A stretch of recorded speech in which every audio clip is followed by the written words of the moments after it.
Hello and welcome to the 29th National Conference of All India Bank Employees Association 2023. The three-day event brought together more than 3,000 delegates across the banking fraternity under one roof to discuss how secure and sustainable banking can protect the hard-earned savings of the common man with the slogan, People's Money for People's Welfare. In this episode, we bring you an exclusive event highlight. Day 1 kick-started with the launch of Towards Transforming Banks as Public Utility Services book, written by Dr. Rangalal Bandyopadhyay and published by Dr. Balchandra Kango, Chairman of People's Publishing House. Next up, a panel of experts shared their take on the book and decoded the evolution in the Indian banking sector. We're extremely happy to be associated with this function of the release of the publication of this very important book. It's really a wonderful book, and particularly Dr. Bandyopadhyay is known to us in the All India Bank Employees Associations since the period of our great leader, Comrade Prabhatkar. Content of the book is very important, that in Indian context and scenario, private banks are there. That's not an issue. But public sector banks have to be strengthened and further expanded in country's interest, in people's interest. This book will be very, very handy for us to take to the people at large the issues involved, that banks are public utility institutions. And that's very, very important for the people to know. And that way it's very, very timely, very appropriate.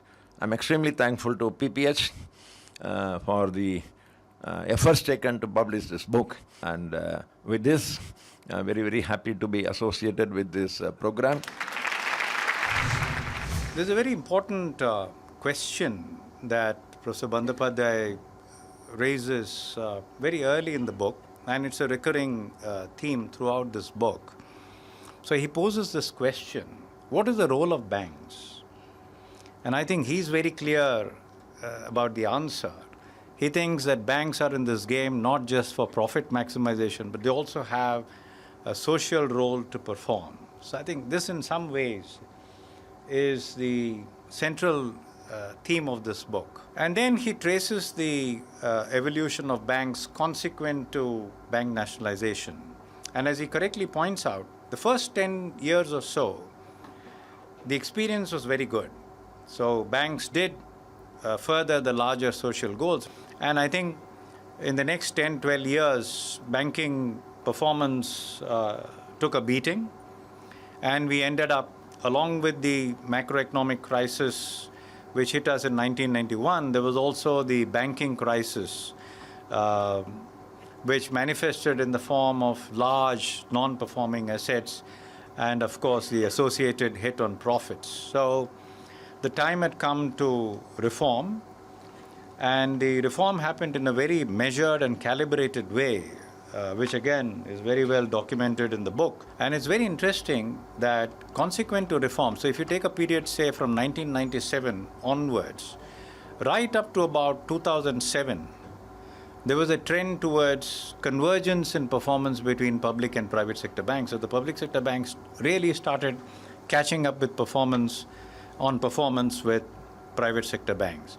So I won't say that the performance was identical, the return on assets were identical, but the difference in performance was not statistically significant.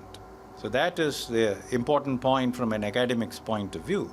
So in this situation, what they have to do to garner funding, especially foreign institutional funding, is to meet a widely accepted international benchmark, which is 1%. As long as you deliver a return of 1% on assets, you will have access to funding. And therefore, this model can be made to work not by getting public sector banks to match the performance of private sector banks, but by bringing public sector banks up to an acceptable level of performance. Thank you very much. Now, taking this opportunity, I would also like to share my thoughts on the relevance of public sector banks for India. And for that, I would like to present a few empirical facts. In 1990s, early 1990s, privatization was a buzzword. not just in India, across the globe. Post global financial crisis, there was a renewed interest in public ownership of banks, not just in India, world over, because in business upturn, even though the contributions are coming from public sector banks, they are not explicitly recognized. But in a business cycle downturn, everybody, all countries, they make use of public sector banks to come out with counter-cyclical measures to stabilize the economy. So the same thing happened in India also. If you look at the empirical studies, there have been more than 150 banking crises in 80 countries that are dominated by private sector banks. The cost of these crises has been in the range of 1% to 3% of GDP in terms of loss of output in the economy. And compare this with the recapitalization costs, recapitalization of public sector banks, because everybody says that, public money is being spent on recapitalizing public sector banks.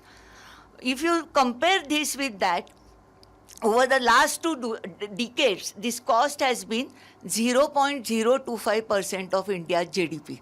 Everybody remembers public sector banks when there is a downturn and economy is slowing. In an upturn, privatization becomes a buzzword. And this is a pattern I have witnessed throughout my career. Thank you.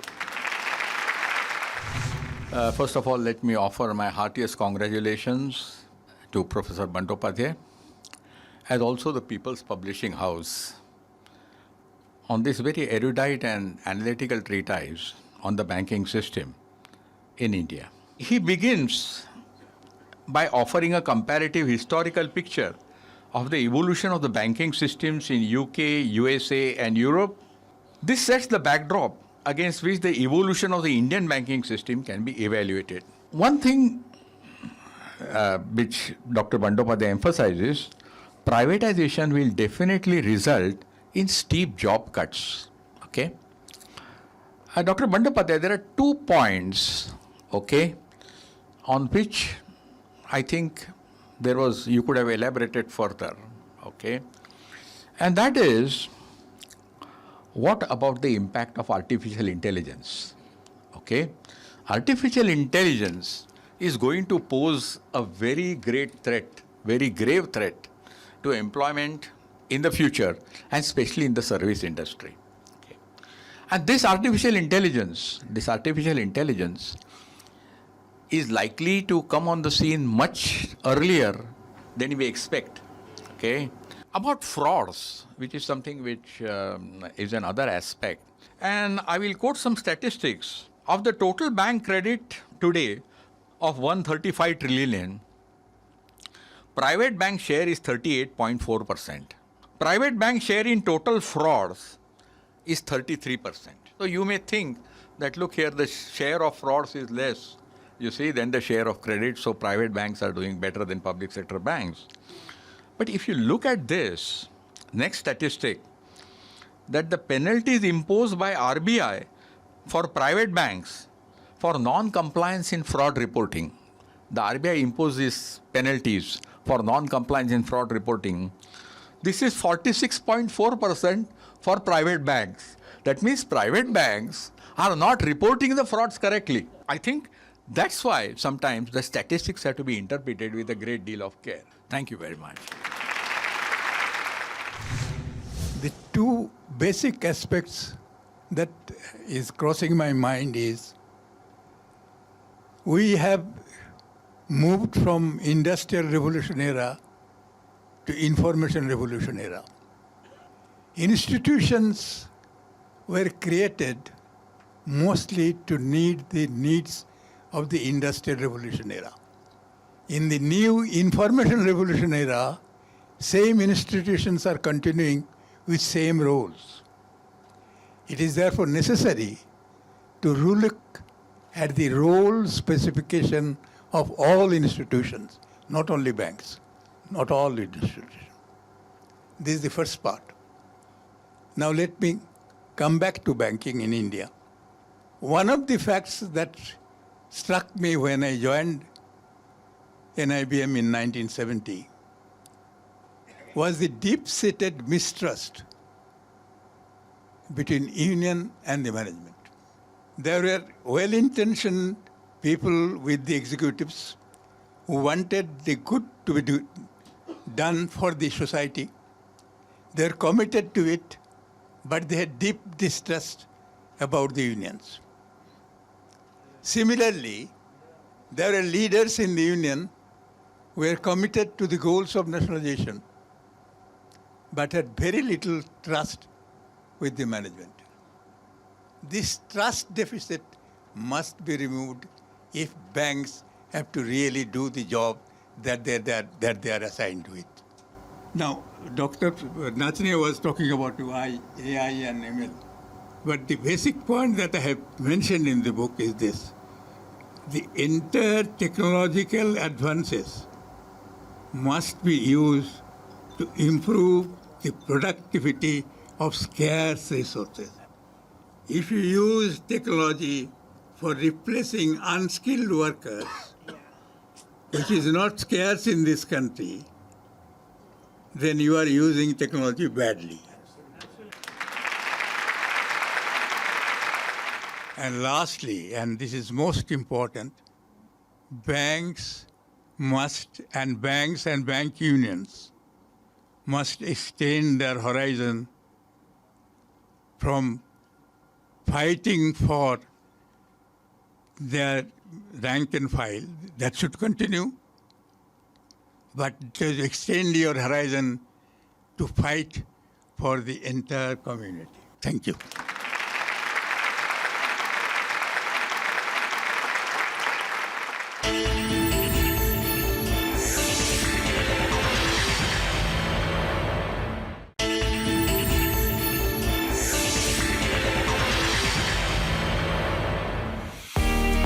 Welcome back to the 29th National Conference All India Bank Employees Association 2023. Day 2 of the conference commenced with an opening address by P. Sainath, Chairman Reception Committee. The unknown role of the bank unions is that they have been the frontline signalers of rural distress and the agrarian crisis in this country.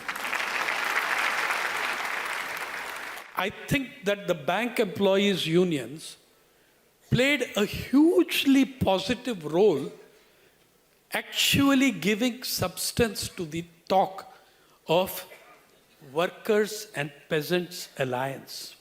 In 2018, when the historic long march of the peasantry took place from Nashik to Mumbai, at this end in Mumbai, the insurance unions, but foremost bank unions, organized lunch, dinner, camps, food, water, along with many other unions.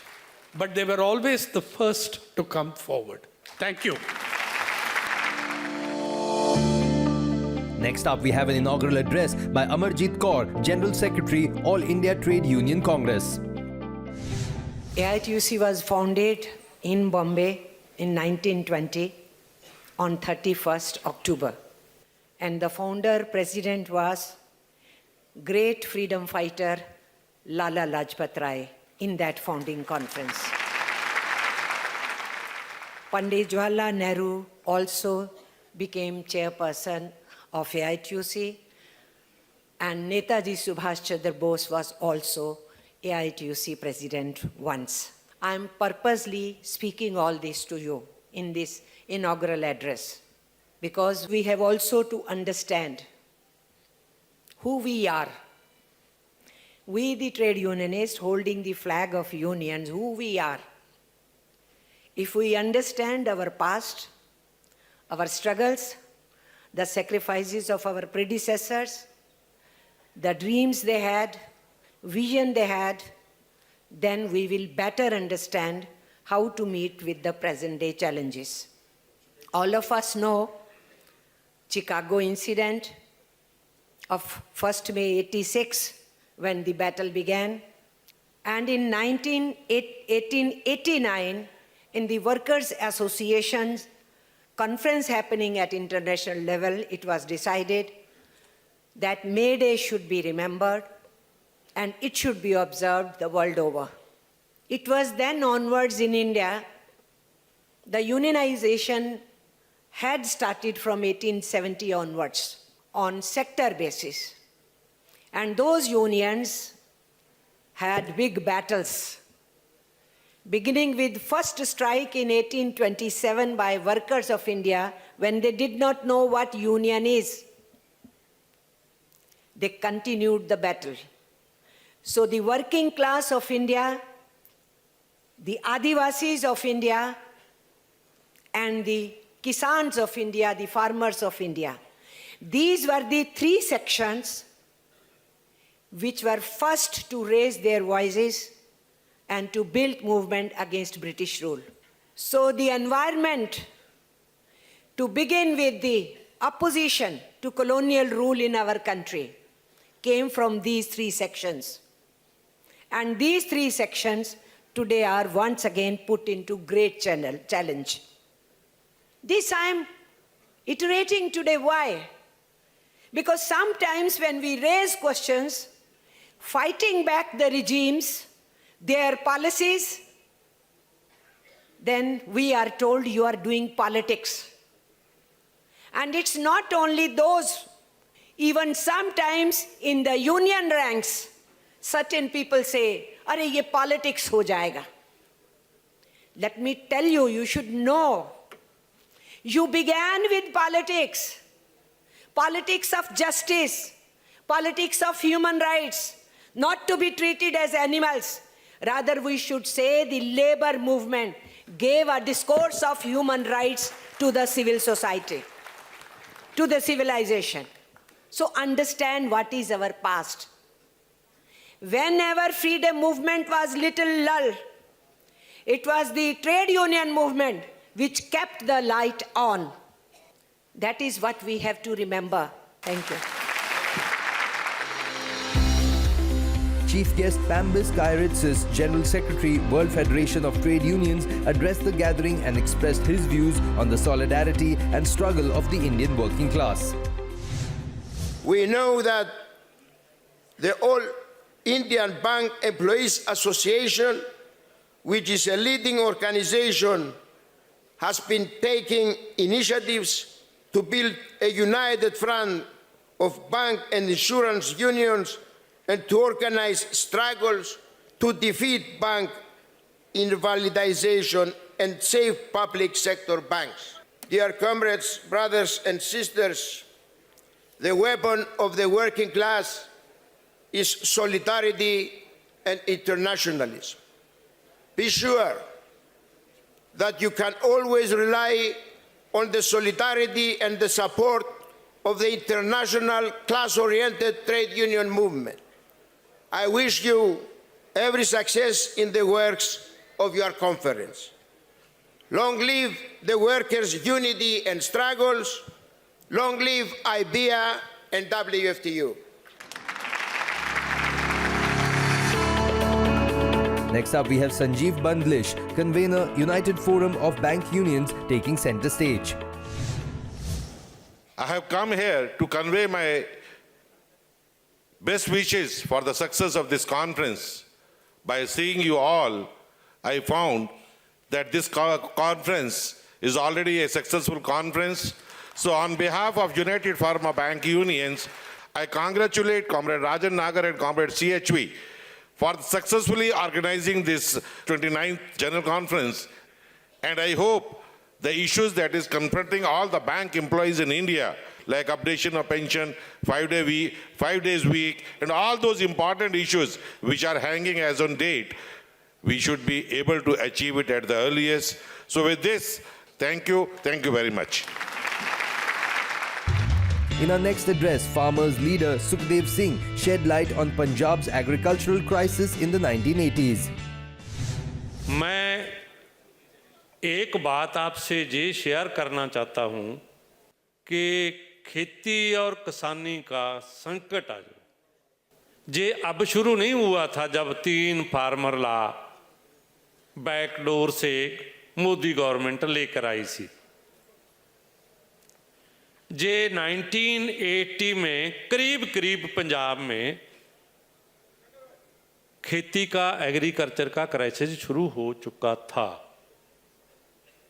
उस समय हमारे सामने दो problem थी।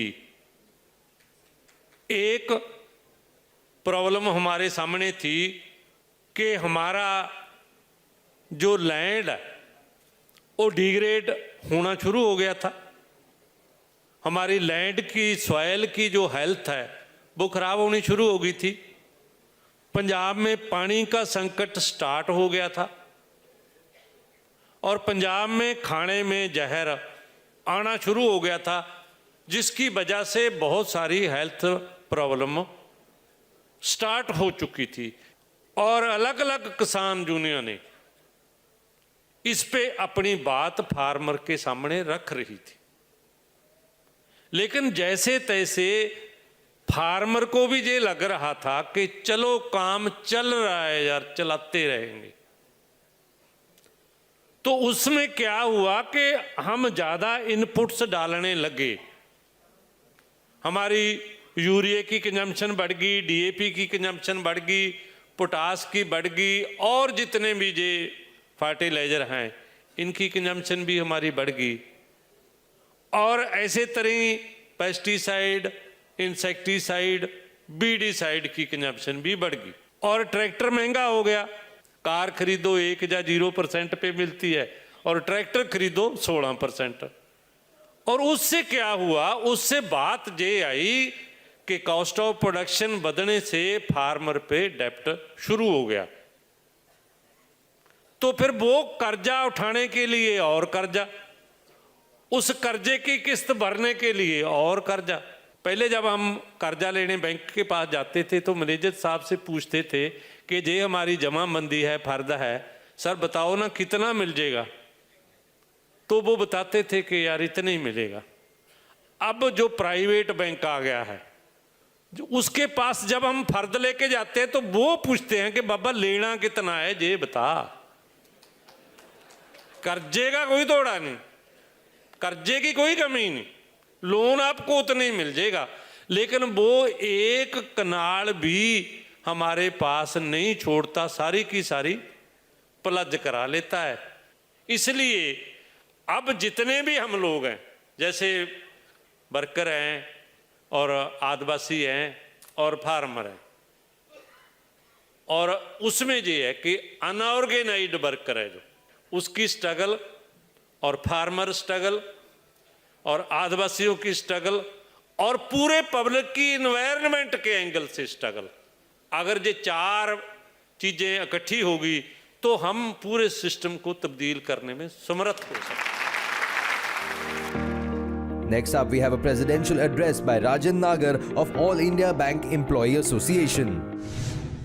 I can only say that regarding this pension is a very important issue for AIBA. And the pension which we are enjoying, it is the struggle of AIBA and also the efforts of Comrade Tarkeshwar Chakravarti that on 29th October 1993, pension settlement was signed in banking industry despite opposition of many. You might have seen that it took us 3 years to achieve 11th bipartite settlement. Bankers started with 2%. And we staged it up to the 15. It took time.